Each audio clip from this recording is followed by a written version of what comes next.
అసలు ఈ బరువు తగ్గడానికి సర్జరీలు ఎవరు చేయించుకోవాలి? ఎందుకు చేయించుకోవాలి? అని గనక మనం ఆలోచిస్తే 32.5 కంటే బాడీ మాస్ ఇండెక్స్ ఉంటే మీరు సర్జరీకి అర్హులు. లేదా 30కి 32.5కి మధ్యలో ఉన్నట్టయితే దానితో పాటుగా డయాబెటిస్ గానీ, హైపర్ టెన్షన్ గానీ, కొలెస్ట్రాల్ ప్రాబ్లమ్స్ గానీ, జాయింట్ ప్రాబ్లమ్స్ కానీ, కొందరు సీప్యాప్ వాడుతూ ఉంటారు. ఓహెచ్ఎస్ ఉంటుంది. ఒబెసిటీ హైపోవెంటిలేషన్ సిండ్రోమ్ అంటాం దాన్ని.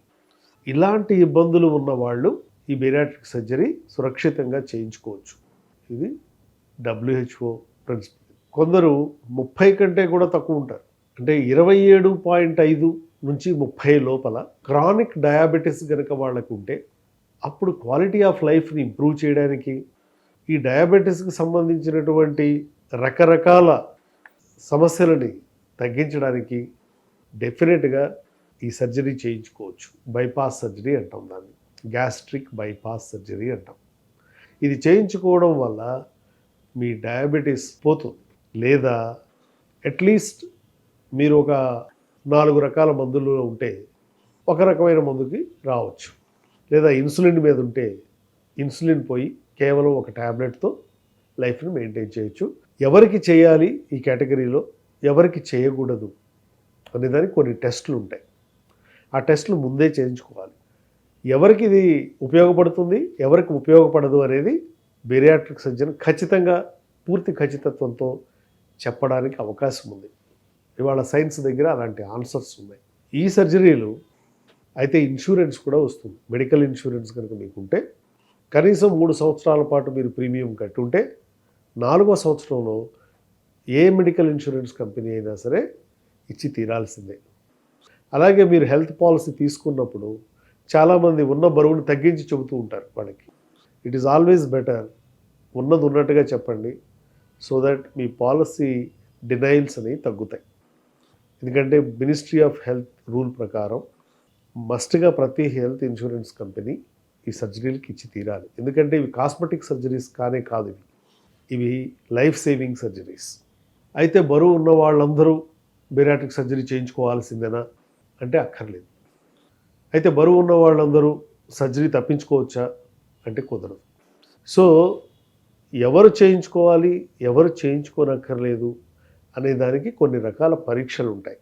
అంటే ఏంటి, మీ శరీరంలో గ్రెలిన్ ఎంతున్నది, హంగర్ హార్మోన్ ఎంతున్నది, అట్లాగే ఇన్సులిన్ రెసిస్టెన్స్ ఎంత ఉన్నది, అట్లాగే కాంప్లికేషన్స్ ఏవి ఉన్నాయి. అంటే ఏంటి, కొందరికి లంగ్స్లో కూడా ఈ ఫ్యాట్ జమ అవడం వల్ల ఓహెచ్ఎస్ ఒబేసిటీ హైపోవెంటిలేషన్ సిండ్రోమ్ అనేది ఉంటుంది. అంటే 4 అడుగులు వేయగానే ఆయాసం వచ్చేస్తూ ఉంటుంది. ఇంకా నా వల్ల కాదు, నేను కూర్చోవాలంటుంటారు. అంటే ఏంటి, లంగ్ ఎక్స్పాండ్ అవట్లా, దాని కెపాసిటీ ఇంత ఉంటే అది కేవలం ఈ మాత్రమే ఎక్స్పాండ్ అవుతూ ఉన్నది. మిగిలిన పోర్షన్ ఏమైంది, మిగిలిన పోర్షన్లో ఫ్యాట్ కూర్చుని ఉంది. అందువల్ల అది ఎక్స్పాండ్ అవ్వడానికి అవకాశం లేకుండా ఉన్నది. మీరు సీప్యాప్ మీద కానీ బైప్యాప్ మీద కానీ యంత్ర సహాయంతో మీరు గాలి పీల్చుకుంటున్నట్టయితే మస్ట్గా ఈ బేరియాట్రిక్ సర్జరీని కన్సిడర్ చేయాల్సినటువంటి అవసరం ఉన్నది. ఈ సర్జరీ తర్వాత మీ సీప్యాప్ కానీ బైప్యాప్ కానీ వాడాల్సిన అవసరం కూడా ఉండదు. 100కి 100% మీరు నార్మల్గా గాలి పీల్చుకోవచ్చు, నార్మల్గా మీ జీవితాన్ని కంటిన్యూ చేయొచ్చు. ఎవరికి అసలు చేయలేము ఈ సర్జరీస్ అంటే నిజంగానే వాళ్ళు 150 కిలోలు ఉండొచ్చు, కానీ చేయలేము. సైకలాజికల్ సిండ్రోమ్స్ కొన్ని ఉన్నాయి, సైకియాట్రిక్ సిండ్రోమ్స్, వాటిల్లో ఈ సర్జరీలు చేయకూడదు. మోనోజెనిక్ ఒబేసిటీ అంటే జెనెటిక్ కాజెస్, అంటే వీళ్ళందరూ కూడా చిన్న వయసులోనే బాగా లావైపోతారు. అంటే చిన్నపిల్లలు 5 ఏళ్ళే ఆల్మోస్ట్ 70 కిలోలు 80 కిలోలకు వచ్చేస్తుంటారు. లేదా వాళ్ళల్లో హైపర్ఫేజియా ఉంటుంది. హైపర్ఫేజియా అంటే ఎక్కువ మింగేయడం, ఇక నమలడం అనే కాన్సెప్ట్ ఉండదు.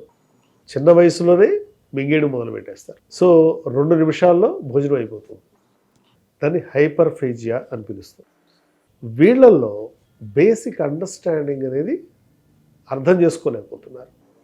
సో ముందు సైకియాట్రిక్ కన్సల్టేషన్ తీసుకొని, ఒకవేళ సైకియాట్రిస్ట్ అనుమతితో వేరే ఇబ్బందులు ఏమి లేవు అనుకుంటే వాళ్ళకు కూడా ఈ సర్జరీలు చేస్తూ ఉంటాం.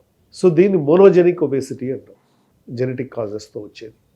మరి మిగిలిన వాళ్ళందరూ ఫెమిలియల్ ఒబేసిటీ అంటాం వాళ్ళని.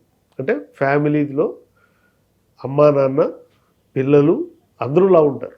అది ఎందుకు జరుగుతుందంటే నీ చిన్నప్పుడు నువ్వు లావుగా లేవు, పెద్ద అయిన తర్వాత లావు అవ్వడం మొదలుపెట్టావు. కానీ ఇంట్లో అందరూ కూడా అదే పరిమాణంలో ఉన్నారు. ఎందుకని? అమ్మా నాన్న ఏం తింటే పిల్లలు కూడా అదే తినడం మొదలు పెడతారు. వాళ్ళు తినే టైంలోనే వీళ్ళు తింటారు. సో అందువల్ల అందరూ ఒకే రకమైనటువంటి ఫుడ్ తీసుకోవడం వల్ల, ఒకే టైమింగ్స్లో మెయింటైన్ చేయడం వల్ల అప్పుడు కూడా అందరూ కలిసి లావు అయ్యేటువంటి అవకాశం ఉంటుంది. అది జెనెటిక్ కాదు, అది ఫెమిలియల్ ఒబేసిటీ. వాళ్ళందరూ కూడా ఈ సర్జరీ చేయించుకోవాల్సి ఉంటుంది. అట్లాగే సైకాట్రిక్ డిజార్డర్స్ ఏమైనా ఉంటే, అంటే వాళ్ళు అర్థం చేసుకోలేకపోతే, మనం చేసే సర్జరీ వాళ్ళకి అర్థం కాకపోతే అప్పుడు కూడా ఈ సర్జరీలు చేయించుకోకూడదు. అలాగే కొందరు జనరల్ ఎనస్థీషియాకి అన్ఫిట్ అవ్వచ్చు రకరకాల కారణాల వల్ల. అంటే ఆల్రెడీ హార్ట్ ఇష్యూస్ వచ్చేసి ఉండొచ్చు, లేదా వయసు 65 ఏళ్ళ కంటే 65-70 కంటే దాటి ఉండొచ్చు. అలాంటి వాళ్ళల్లో ఈ సర్జరీలు అనేవి చేయడం అంటే ఇంటర్నేషనల్ నామ్స్ ప్రకారం చేయకూడదు. అదే చిన్న పిల్లలైతే యాజ్ పర్ ఇంటర్నేషనల్ నామ్స్ ప్రకారం 13 ఏళ్ళు కంటే ఎక్కువ ఉన్న వాళ్ళకి మాత్రమే ఈ సర్జరీలు స్పెషల్ కన్సెంట్ తీసుకొని 13 నుంచి 15 వరకు ఉన్న వయసులో ఉన్న వాళ్ళకి అవసరాన్ని బట్టి చేయడం జరుగుతుంది. అట్లాగే అడోలసెంట్స్ అంటే పెద్ద పిల్లలు, అంటే 15 ఏళ్ళు దాటిన వాళ్ళు కానీ 18 ఏళ్ళ కంటే తక్కువ ఉన్నవాళ్ళు, వీళ్ళని అడోలసెంట్స్ అంటాం.